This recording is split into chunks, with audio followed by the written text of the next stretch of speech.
بسم اللہ الرحمن الرحیم، السلام علیکم۔ آپ دیکھ رہے ہیں دا نیریٹو، میرا نام ہے عبید شاہ۔ ناظرین، آج کا جو ہمارا موضوع ہے بہت زیادہ امپورٹنٹ ہے۔ پاکستان میں ایجوکیشن اور ہیلتھ دونوں بہت زیادہ بنیادی ضروریات ہیں، بہت امپورٹنٹ ہیں for the growth of the country, اور ان دونوں میں ہی ہمیں کوئی اتنی خاص نظر نہیں آ رہا کہ گورنمنٹ کی تھوڑا سا بھی اس طرف فوکس ان کا ہے۔ اس پر بات کرنے کے لیے ہمیں جوائن کیا ہے آج صحافی ہیں، ہمارے دوست ہیں Zunair Chaudhry sahab. Thank you so very much Zunair بھائی ہمیں جوائن کرنے کے لیے۔ زنیر بھائی یہ بتائیے گا، پاکستان کا جو لٹریسی ریٹ ہے دیٹ از 58%، اور میں کہیں پڑھ رہا تھا آپ اس وقت ناروے میں موجود ہیں، ناروے کے اندر لٹریسی ریٹ 100% ہے۔ آپ اس کو کیسے دیکھتے ہیں؟ آپ کے مشاہدے میں کیا چیز آئی ہے؟ کون سی ایسی ناروے کے پاس گیدڑ سنگھی ہے کہ ان کا لٹریسی ریٹ 100% ہے، اور پاکستان جو ہے وہ، اور جو ایجوکیشن، یہ جو سٹیٹس جو میرے پاس ہیں 58% کے، یہ بھی آپ کو پتہ ہی ہے کہ اتنے کوئی امپورٹنٹ یہ نہیں ہے، اس پہ ہم اتنا زیادہ ریلائی نہیں کر سکتے۔ جی وعلیکم السلام۔ سب سے پہلے تو آپ کا بہت شکریہ، آپ نے اس قابل سمجھا کہ مجھے اپنے شو میں دعوت دی، اپنے جو میرے کچھ ایکسپیرینسز ہیں ان کو شیئر کرنے کے لیے۔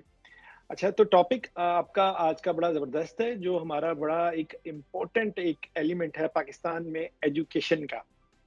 تو اس کی سب سے بڑی جو ریزن ہے ہمارا، آپ کو پتا تو ہے کہ ایجوکیشن سسٹم کیا ہے۔ آج تک ہم ابھی تک اپنا نصاب ایک مکمل نہیں کر سکے کہ ہمارا نصاب جو ہے وہ یہ ہے۔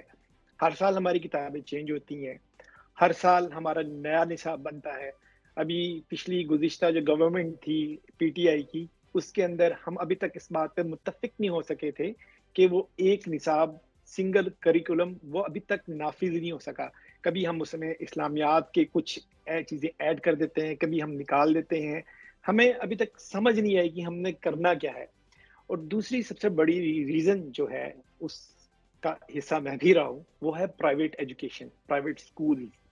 جی پاکستان میں یہ پرائیویٹ اسکولز جو ہیں وہ ایک بہت بڑا مافیا ہے، اور شاید اس مافیا کے ہم بھی کہیں کسی جگہ پہ انڈائریکٹلی پارٹ رہے ہیں، یعنی کہ ہم میڈیا ہاؤسز کے ساتھ کام کرتے رہے ہیں۔ آپ دیکھ سکتے ہیں کہ ان تمام اسکولز نے ایک شیلٹر کے طور پہ، اب یہ بات کر رہا ہوں کہ اپنے میڈیا ہاؤسز بنائے ہوئے ہیں۔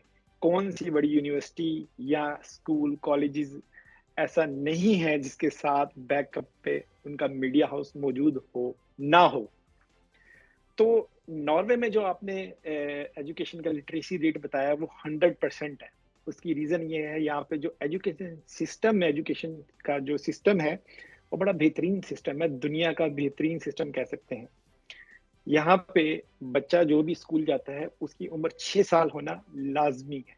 6 سال سے پہلے بچہ اسکول نہیں جاتا، اس کے لیے ایک کنڈر گارڈن جو ہے وہ بنایا جاتا ہے، جہاں پہ وہ جب مرضی آئے جب مرضی جائے۔ صبح 7:30 سے لے کے شام 5 بجے تک کا اس کا ٹائم ہے، وہ بھی اس لیے کہ اس کے والدین اگر دونوں نوکری کرنا چاہتے ہیں تو دونوں آرام سے نوکری کر سکیں۔ اب بچہ وہاں سے 9 ماہ کی عمر میں وہاں پہ آپ بھیج سکتے ہیں، 9 ماہ سے لے کے 6 سال تک کی عمر میں کوئی پابندی نہیں ہے آپ نے کتنی دیر کے لیے بھیجنا ہے، کوئی کتاب آپ کی نہیں دینی، ساتھ آپ نے اس کے کوئی بستہ کوئی بیگ نہیں دینا۔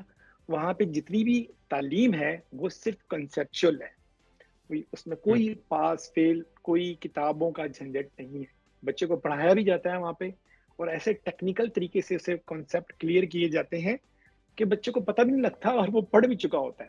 بچے کو تو زنیر بھائی، پریکٹیکل پاس فیل کا کانسیپٹ نہیں ہے یہاں پر، تو بچے ڈپریشن کا شکار ہو جاتے ہیں۔ نہیں جی، وہ یہاں کے لوگ سمجھتے ہیں یہ تو ایک بہت بڑا ایک مذاق ہے ہمارے ساتھ کہ 1100 میں سے 1100 نمبر لینے ہیں ہم نے۔ وہ ایک میرے یہاں کے یورپین جو نارویجین ہیں ان سے بات ہو رہی تھی، میں نے کہا کہ اس بچے کو نا، یہ جو ہمارا پاکستانی ہے، اس کو نا اتنے ممالک کے 150 ممالک کے نا کیپٹلز کے نام پتہ ہے۔ اس نے کہا اچھا جی، مجھے تو یہ بڑی عجیب بات لگی ہے۔ اس نے کہا، میں نے کہا وہ کیوں؟ کہ آپ نے اس کی ساری جو دماغی جو اس کا تھا، جتنا بھی اس کی قوت، وہ آپ نے اس کے یاد کرنے پہ لگا دی ہے، جو چیز ہمیں گوگل پہ مل جاتی ہے۔ آپ نے اس کے کسی اور کوئی کانسیپٹ، کوئی نالج، کوئی ایسی پریکٹیکلی چیز نہیں سمجھائی جس کا اس کو فائدہ ہو۔ اب یہاں پہ آپ دیکھیں کہ ایک بچہ جب اسکول میں جاتا ہے وہ اپنے کانسیپٹ کے ساتھ کھیلتا ہے کہ میں نے ڈرائنگ کرنی ہے، اسے بنوائی جاتی ہیں چیزیں۔ اگر اس نے کوئی آسٹرونوٹ کی چیز بنائی ہے، اسے لگتا ہے کہ اس کا انٹرسٹ ہے، وہ آہستہ آہستہ اس کے ساتھ ڈیولپ کرنا شروع کر دیتے ہیں. اگر کوئی سائنٹسٹ بننا چاہتا ہے تو اس کو ان کو ٹورز کروائے جاتے ہیں جنگلوں کے اندر، مختلف پہاڑوں پہ لے کے جاتے ہیں، کنگ پیلس لے کے جاتے ہیں، ٹرین میں سفر کرواتے ہیں، مطلب کہ مینرز سکھائے جاتے ہیں ان کو، سوشل لائف گزارنی کیسے. چھوٹے بچوں کو تعلیم دی جاتی ہے، چھوٹے بچوں کو 2 سال کے بچوں کو 2.5 سال کے بچوں کو لے کے جاتے ہیں سال میں 1-2 دفعہ یا مہینہ وار کہ ہم نے صفائی کیسے کرنی ہے. وہ اپنے محلے گلی محلوں میں ریپرس چنتے ہیں، صفائی کرتے ہیں. وہ عادت وہیں سے شروع ہوتی ہے جو اسلام میں کہتے ہیں کہ صفائی نصف ایمان ہے. اور دوسری بات، ان سکولز میں کوئی چوکیدار، کوئی پی ایم، کوئی ہیلپر نہیں موجود ہوتا. یہاں کا ٹیچر ہی صفائی کرتا ہے اسکول کی، بچے اس کے پیچھے صفائی کرتے ہیں. وہ آہستہ آہستہ سسٹم پروان چڑھتا جاتا ہے اور وہ رہتی عمر تک، آخری وقت تک 90 سال کے بابے والنٹرلی اپنے شہر کی صفائی کرتے ہیں. زنیر بھائی آپ نے بڑی خوبصورت بات کی. اب آپ یہ سوچیں، آپ نے دینی بات بھی کہہ دی کہ صفائی نصف ایمان ہے، تو اس پر تو سب سے زیادہ ہمیں فوکس کرنا چاہیے. لیکن ہمارے اسکولوں میں تو گاربیج کلیکشن کا سوچ بھی نہیں سکتا کوئی کہ ان کو بتائے. اسپیشلی آپ نے آغاز میں اپنی گفتگو کے کہا تھا کہ ایک پرائیویٹ میڈیا جو ہے وہ تو ظاہر ہے پہلے ہی کسی سرپرستی میں ہی، پرائیویٹ جو اسکولز ہیں وہ کسی کے سرپرستی میں ہی ہوتے ہیں. ایک شیل انہوں نے لیا ہوا ہے، ایک کور لیا ہوا ہے. میں آپ سے یہ جاننا چاہتا ہوں، بلنگ کے حوالے سے آپ کیا اس معاشرے میں کیا دیکھتے ہیں؟ میں نے تو یا میرے مشاہدے میں تو آیا ہے، پرائیویٹ سکول ہو یا گورنمنٹ سکول ہو، بلنگ کہتے ہیں کہ بلنگ پہ زیرو ٹالرنس ہے.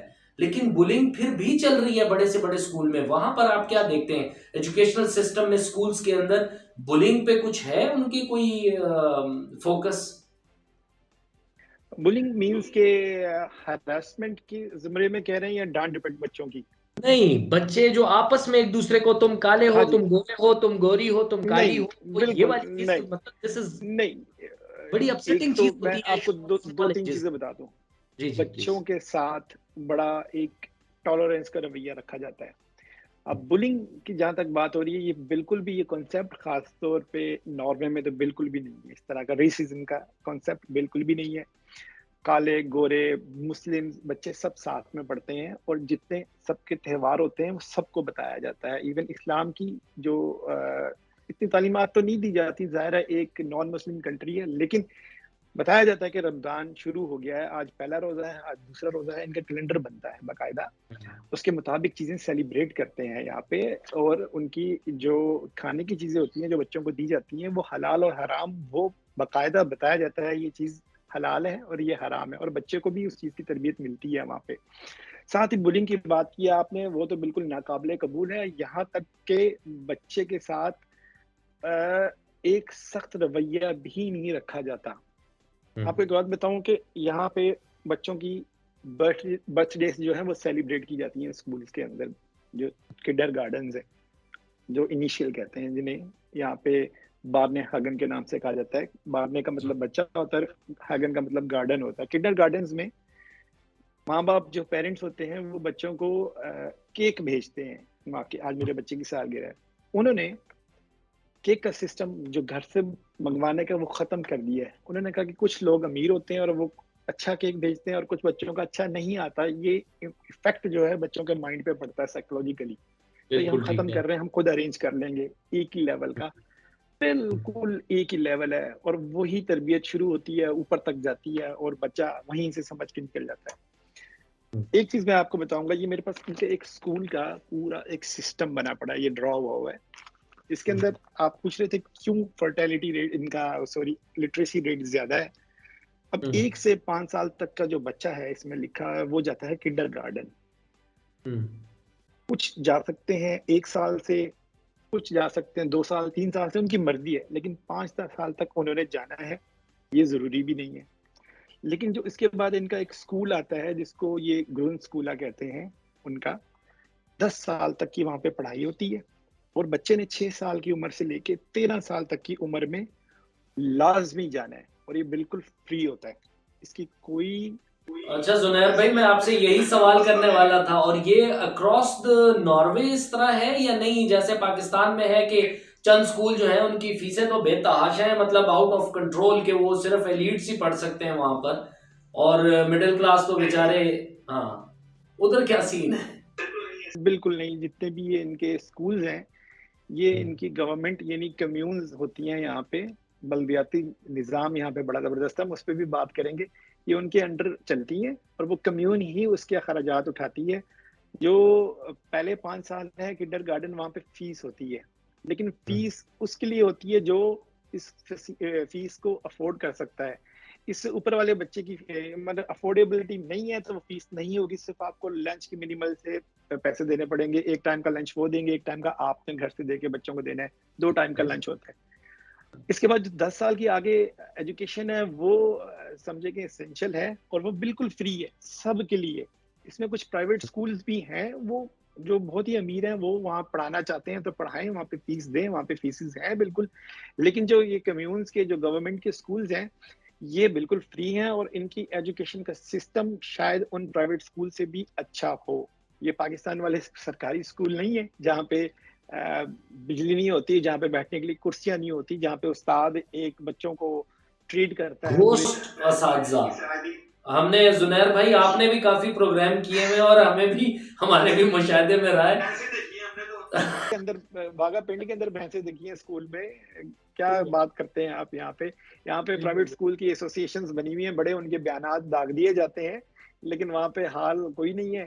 وہی اسکول زنیر بھائی کورس آؤٹ لائن کے بارے میں بتائیے گا، کورس آؤٹ لائن بھی آپ جیسے بتا رہے ہیں وہ کورس آؤٹ لائن بھی سیم ہے؟ ادھر تو ہماری کمر ٹوٹ گئی ہے، خان صاحب نے بھی بڑی کوشش کی تھی لیکن بڑے بڑے مگرمچھ آپ کو پتا ہے کہ موجود ہیں پاکستان میں، انہوں نے نہیں کرنے دیا، وہ یکساں نظام تعلیم کا وہ لکھا ہوا ہے کتابوں پہ ان کی کاروبار ہے۔ کورس آؤٹ لائن ایک سیم چلتی رہے گی تو ان کی بکس ہر سال کون پبلش کرے گا؟ وہ خود پبلش کرتے ہیں، خود پبلشر ہیں، خود کتابیں بناتے ہیں، بیچتے ہیں، مخصوص آؤٹ لیٹس ہیں وہاں پہ۔ میں ایجوکیشن انسٹیٹیوٹ کے ساتھ وابستہ رہا ہوں، مجھے بڑی آفر آتی تھی کہ آپ اپنی بکس ہمارے ساتھ کریں، یونیفارم بنائیں، ہم سے کمیشن لیں، لیکن ہمارے جو آنر تھے انہوں نے کہا نہیں جی میں یہ بچوں کو کاروبار نہیں بنانا چاہتا۔ ان کے بڑا اچھے خیالات تھے، ہیں بلکہ تھے نہیں ان کے ہیں، تو یہ کاروبار ہے ان کا، اور وہ جو کتابیں بار بار بنائی جاتی ہیں اس کا مقصد ہی یہ ہوتا ہے کہ وہ بار بار خریدیں ہر دفعہ۔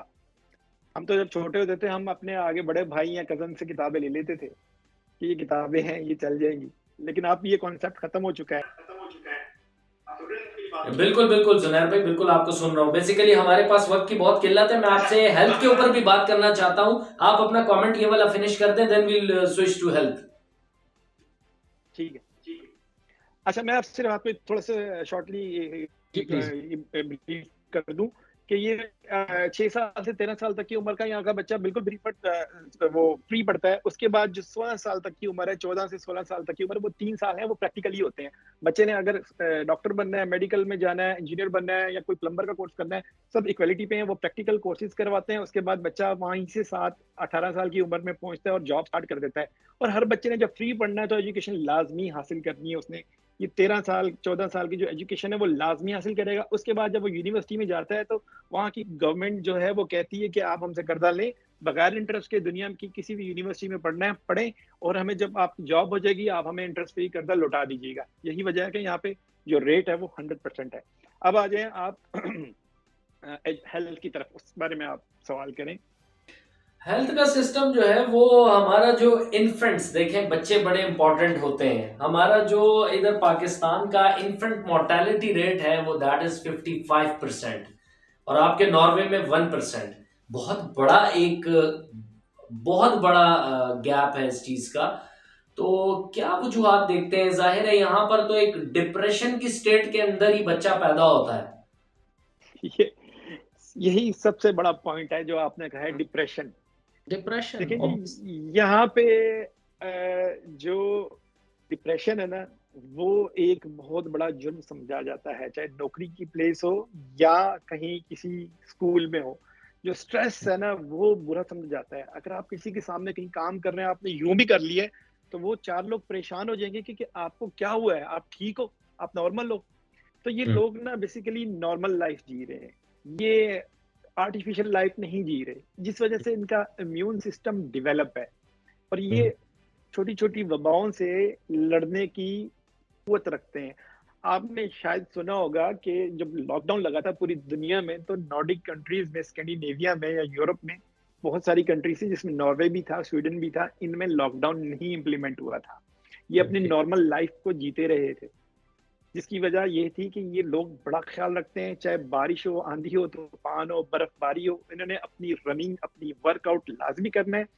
اور سب سے بڑا جو وجہ ہے وہ بچوں کو جو کھانا دیا جاتا ہے وہ بڑا ہیلتھ کانشیس ہو کے دیا جاتا ہے, اور اسکول میں بتایا جاتا ہے کہ آپ نے اس بچے کو, یہ ان کو نرس الوکیٹ ہوتی ہے ہر بچے کو, وہ بتاتی ہے کہ آپ نے کیا دینا کیا نہیں دینا. یہ جو ہم بریڈ کھلاتے ہیں, ڈان بریڈ یا دوسری میں نام اب لے رہا ہوں, سوشل میڈیا لے سکتے ہیں, تو یہ جو بریڈ ہیں یہ تو بالکل ہی ایک مذاق ہے, میدا دیا جاتا ہے یہاں پہ. زنیر بھائی ہمارا پاکستان جو ہے وہ 169 کنٹریز میں سے 124ویں نمبر پر آ چکا ہے ڈائبٹیز کے حوالے سے. مطلب دس از ڈیزاسٹرس. آپ یہ سوچیں, آپ تو وہ ایک ڈپریشن, آپ مجھے ابھی اشارہ کر کے دکھا رہے تھے نا کہ ہاتھ لوگ یوں کر لیں تو ادھر 4 لوگ پریشان ہو جاتے ہیں. یہاں تو پورے انوائرمنٹ ہی پروفیشنل, آپ کے پروفیشنل ہو جائے, پرسنل ہو جائے. لوگوں کے پاس پیسہ نہیں ہے بجلی کا بل دینے کو, اتنے لوگ آلریڈی سٹریسڈ اور ڈپریسڈ ہیں. تو آپ یہ سوچیں اس کے اندر یہ جو انفنٹ مورٹیلٹی ریٹ ہے, آبویسلی وہ مائیں کہاں سے ہیلتھی ہوں گی. اور پھر ہمارے معاشرے کے کچھ سوسائٹی کے بڑے سارے پرابلمز ہیں. تو مجھے تو I am surprise to hear from you کہ آپ کہہ رہے ہیں وہاں پر تو بھائی اگر کوئی سر یوں کر کے پکڑ لیتا ہے تو لوگ پریشان ہو جاتے ہیں 4 کے بھائی تمہیں کوئی are you fine, are you okay. بالکل. اس میں سب سے بڑا صرف پرابلم ہمارا اپنا بھی ہے. میں آپ کو اس میں کہوں ہمارا اپنا کردار ہے. ہم جو مضر صحت دودھ, ہم کچھ دن پہلے ایک اسٹیٹس لگا ہوا تھا کہ گوروں کی شراب اس مضر صحت دودھ سے کم جو ہے خطرناک ہوگی جتنا ہمارا یہ دودھ خطرناک ہے. زنیر بھائی ماشاءاللہ, زنیر بھائی میں اور آپ کوئی لا تعداد 1000 کے قریب پروگرام کر چکے ہوں گے کہ وہ دودھ ہوتا ہی نہیں. وہاں پہ کیا نہیں ہوتی, اس میں ہمارا بہت بڑا کردار ہے. اب پاکستان کے اندر آپ ہیلتھ کا کہیں گے تو جس طرح میں نے بات کی ہے کہ پہلے یہ ایک بزنس بن چکا ہے, اس طرح ہیلتھ سسٹم بھی ایک بزنس ہے. یہاں پہ آپ کو کوئی دوائی آپ اپنی مرضی کے مطابق جا کے نہیں خرید سکتے. ڈاکٹر آپ کو کسی لمٹ پہ جا کے وہ دوائی دیتا ہے. ان کی بھی فارماسسٹ کے ساتھ جتنے میڈیکل ریپ ہوتے ہیں ساری ان کے ساتھ, جی فلاں تم عمرہ کراؤ, تم فلاں یہ کر لو, گھر میں اے سی لگوا دیے. تو زنیر بھائی یہ تو دیکھیں نا, اب آپ نے ایجوکیشن کی بھی بات کی تھی, تو آپ کا پھر ہیلتھ بھی مافیا ہے. تو آپ کو بہت بہترین طریقے سے پتا ہے کہ پرائیویٹ ڈاکٹرز کیا کرتے ہیں پاکستان میں. یہاں پہ بھی سرکاری, جناب مجھے بھی ایک ڈاکٹر ایلوکیٹ ہوا ہے جو میرا پراپر ڈاکٹر ہے, اور انہوں نے مجھے چیک اپ کرنا ہوتا ہے ہر کوارٹرلی, منتھلی یا ویکلی, جو ان کا سسٹم ہوتا ہے. میرے ایکس ریز ہوتے ہیں, ہر چیز ہوتی ہے, بالکل فری ہوتی ہے. میرا کوئی پرابلم ہے تو وہ مجھے بلا لیتے ہیں. اگر منیمل سی فیس ہوتی ہے, اگر میں وہ نہیں دے سکتا, اگر میرا کہیں خرچہ زیادہ ہو گیا تو میرے باقی, میری اللہ نہ کرے میرے کوئی فریکچر ہو گیا یا سرجری کرنی, مجھے اس چیز کی ٹینشن نہیں ہے کہ میرے پاس پیسے کہاں سے آئیں گے. میں اسی ہاسپٹل میں داخل ہوں گا جہاں پہ پرائم منسٹر ایڈمٹ ہوگا, میں اسی ایمرجنسی میں جاؤں گا جہاں پہ پرائم منسٹر جائے گا. یہ یہاں کا ایکویلٹی لیول ہے, اور ہر بچہ اسی گائناکالوجسٹ کے پاس ٹریٹ ہوگا یا اسی گائنی وارڈ میں پیدا ہوگا جہاں پرائم منسٹر کا بچہ پیدا ہوگا یا جو اس کو گائناکالوجسٹ دیکھے گی. تو یہ لیول یہاں پہ ہیلتھ کا ہے.